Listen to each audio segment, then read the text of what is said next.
Welcome back guys, Arla here. Today Dimension Shift gets the spotlight for the first time in the channel versus Sanguine Abyss, a deck that has been making an impact in my local meta, piloted by Yasin on the right of the screen. We have been testing some other room rules as of late, developed by the Born One YouTube channel, but we finally decided to play the classic Dshift. Maybe some Ginger or TK will make its way later down the line into the channel. I know that Izumi has been tinkering with it a bit to his liking. Pretty much enjoying the fact that he can pimp it throughout, I think. But as it is, I am just testing the waters with the regular Dimension Shift deck. I got my Agneses finally after a long time without them, so I can rely on them a bit versus this matchup if I get them. First couple of turns are pretty much a quick cutter sequence of removal versus the first threats developed, and a concentration to get some HP and make it available for later Merlins on the line when no answer is needed at the moment.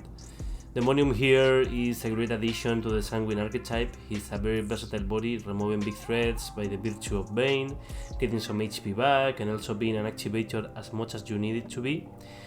To avoid the storm damage as much as possible, removing either Demonium or the Drag 1 activator is essential. And this new follower that we are going to see here soon is quite a good one. The 1-drop ward that gets back 1 HP and can search for copies of himself down the game for 2 is pretty brutal versus Dimension Shift. I don't play Fairy Embrace nor any multiple target removal, so I can deal with multiple of them with one spell only, making it hard for me to get through with my 7/7s later on the Dshift turns. And as Abyss does, whiteboard is developed behind that barrier quite fast, so my owls are a good answer maybe, but he doesn't get them into ward until they are defending something properly, like you do. You play good. Here my Merlin could maybe search for that kind of a spell, so I may add a 1x, maybe the 1 damage to every enemy neutral from BP1, or maybe the Fairy Embrace that I'm talking about from BP1 as well for 2, dealing 3 damage divided as I want. Here you can see the activation being relevant, the 5/5 storm getting through easily on curve, and now I have to deal with this whiteboard with my silly owl and my Merlin.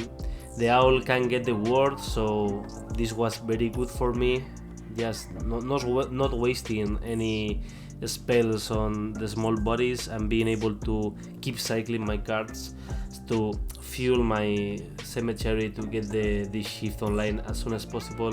My hand is pretty bricked at this point. I have a lot of searchers, I have a lot of draw, but I don't get that many cards to remove the bodies.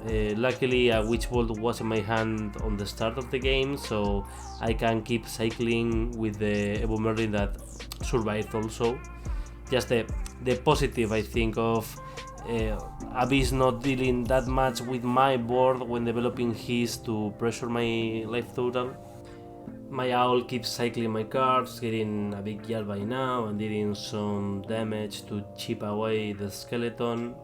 And just my penguins will make an appearance soon, getting rid of my third Dshift in my hand that is clogging it, and keeping my tempo up with some bodies that must be answered or will get some extra value for me over time. And again, this card I'm discarding is very good on this build, I think, because it helps you search for Agnes, helps you search for the finisher followers that get discounted for the number of spells. So the key number here is 15, so I can exile 10 with my Dshift and also make the golems play for free with 9 less mana. Abyss being Abyss will just be able to develop a big board instantly while patching himself up and not getting under 20 basically ever, which is pretty impressive. The amount of healing is very big, and combining it with multiple one-drops and wards, also playing some draw to combo with these small bodies are a nice build we see here. Remember that you can check the decklist down in the description. This, I don't know if he's a Yasin original, but I know that he's been tinkering with it a lot, and this is his preferred version at the moment. He plays, well, just every good one drop that he can to be able to do this, making it very hard to answer everything at once. Somebody will stick in the board, will be able to get buffed later by Cerberus, so Cerberus is a lot of damage when she comes down later. It's a very cool build, to be honest. Here I play the redundant spell that I didn't discard to try and search for Agnes. I knew that I had 2 Agneses left on the deck and not so many cards, so I had a good chance to get her, and it's my best way to dealing with this board. Here I will say hello again to the Burn One guys for this deck that I didn't think about. I didn't play with Agnes before, so it didn't come up. Making it able to raise the Agnes, so the Lamplit deals 3 damage plus the -1/-1 to deal with the 4 bodies is very good versus Alice, is very good in this kind of board states when a 3/4 is just 3 repeatable damage that will come at me if I don't deal with it right now, and is able to trade very safely. Here Ramwing gets something to the top, and the -1/-1 gets the 1-drop, and this is only able to happen if Agnes is in the deck, so I'm very happy to have her finally. For me, it's one of the key pieces down the line for BP5, also for the removal deck that we will be playing at Rune. And these kind of things are better or easier to deal with Agnes 2. Not that it doesn't come up right now, but with some open mana I would be able to deal with the ghosts before they hit me. So a pretty good experience of a card right now. If you see my hand, it's pretty clogged. Well, either clogged or I'm very happy. I have 2 Dshifts, 2 Golems, and a spell cache to look for some answers or some more removal. I have already 15 cards on the yard, so next turn is Dshift turn if I get around to it. And my Agnes and my Penguin are threats that must be answered. He doesn't know what I have in hand, so the Penguin is a big threat. The Agnes will deal with his damage dealers if she sticks around, so they absorb a lot of damage, which is virtually some HP that I gain back for not being hit with the ghosts. I go down to 7, which is critical because the Howling Demon can pretty much get me at 7 life, so I'm thinking, will I be able to kill him? Pretty much no, because he is at 21. He deals another 3 damage to me and develops a body, but he's empty-handed, so I must deal with this board somehow and just pray that Howling Demon is not the card at the top. Dark General won't be enough because she can get the Storm without the Sanguine active.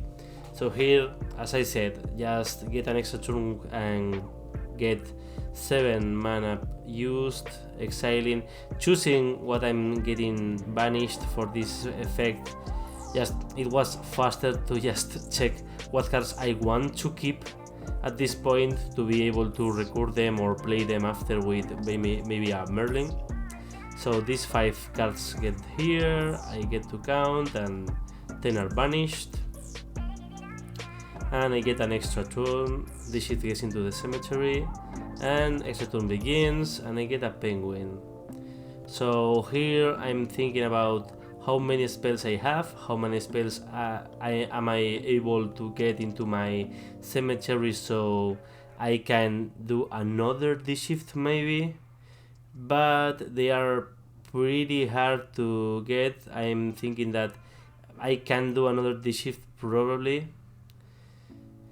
So spell cache is used, gets one in the cemetery and a spell on the board on the hand, so I can deal with the untapped skeleton. That is the one threatening me the most. So I deal with the skeleton. I hit for 7, I think, or maybe I will draw first. I should be drawing before. Here we just thought about gaining the mana, but we quickly realized that it was impossible because it was the 10th spell getting into the yard. There weren't 10 on resolution, but got another removal, got 14 at his life. So it's not an OTK because he really has healed a lot even when sacrificing life, but he needs a very good top deck that I think he didn't get, and there it is, an execution that won't be enough. So thank you guys for coming, see you later, let me know what do you think, what do you want to see, maybe that OTK rune with Ginger that Burn 1 developed is a pretty good deck to see in action before BP5 comes around. And here we were talking about the Howling Demon that may have been able to win the game by itself, but this time it didn't shine really. Well, bye guys, see you next time.